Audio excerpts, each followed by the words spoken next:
రంగారెడ్డి జిల్లా మహేశ్వరం మండల కేంద్రంలో మంత్రి సబితా ఇంద్రారెడ్డి వివిధ శాఖల సర్వసభ్య సమావేశానికి చీఫ్ గెస్ట్ గా హాజరయ్యారు. మండలంలోని వివిధ గ్రామాల్లో ఉన్న రోడ్ల, విద్య, వైద్యం, వివిధ రకాల సదుపాయాలపై ఆరా తీశారు. ప్రజల్లో మిషన్ భగీరథపై ఉన్న అపోహలను నివృత్తి చేసేందుకు అధికారులకు దిశానిర్దేశం చేశారు.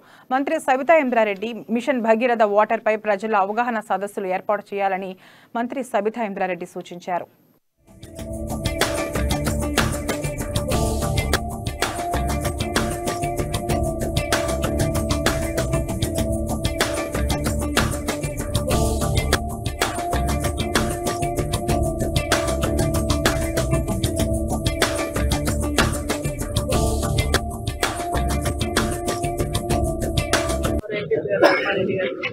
వైసీపీ ప్రెసిడెంట్ అందరినీ గారితో పాటు ఈరోజు ఈ కొనుగోలు కేంద్రం ఏర్పాటులో ప్రధాన పాత్ర పోషించిన సెక్రటరీ చైర్మన్ గారు పాండ్య యాదవ్ గారు, వైస్ చైర్మన్ గారు వెంకటేశ్వర రెడ్డి గారితో పాటు డైరెక్టర్స్ అందరినీ, గౌరవ సర్పంచులందరూ కూడా అందరికీ నమస్కారాలు.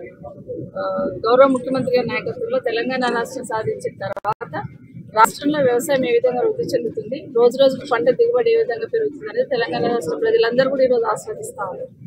ప్రతి ఎకరానికి నీళ్లు అందించాలి, 24 గంటల పవర్ ఇవ్వాలి, రైతుకు పెట్టుబడి ఇవ్వాలి, రైతుకి గిట్టుబాటు ధరలు ఇవ్వాలనేది గౌరవ ముఖ్యమంత్రి గారి సంకల్పం. నిజంగా రైతు కాబట్టి రైతుకున్న ఇబ్బందులు ఏంటనేది తనకు తెలుసు కాబట్టి ఈరోజు కాళేశ్వరం లాంటి ప్రాజెక్టు పూర్తి చేసుకోవడం, 24 గంటల పవర్ ఇవ్వడం, చెరువుల కుంటల్లో పూడిక తీయడం మిషన్ కాకతీయ ద్వారా, అదేవిధంగా రైతు బంధు దేశంలోనే కాదు ప్రపంచంలో ఎక్కడ విధంగా రైతు బంధు ఇవ్వడం, ఒక గుంట భూమిని రైతు చంపితే రైతు బీమా లాంటి కార్యక్రమాలు అమలు చేయడం, గిట్టుబాటు ధరలు అందించడం, ఒక ప్రణాళిక ఏర్పాటు చేసుకోవడం. వ్యవసాయం వచ్చిందంటే చాలు గౌరవ ముఖ్యమంత్రి గారు ఒక ప్రణాళిక ఏర్పాటు చేసుకోవాలని, ప్రణాళికబద్ధంగా వ్యవసాయం చేయాలనే ఆలోచనతో మన రాష్ట్రంలో రోజు రోజుకి వ్యవసాయం ఏ విధంగా జరుగుతుందనేది రైతులందరికీ తెలుసు.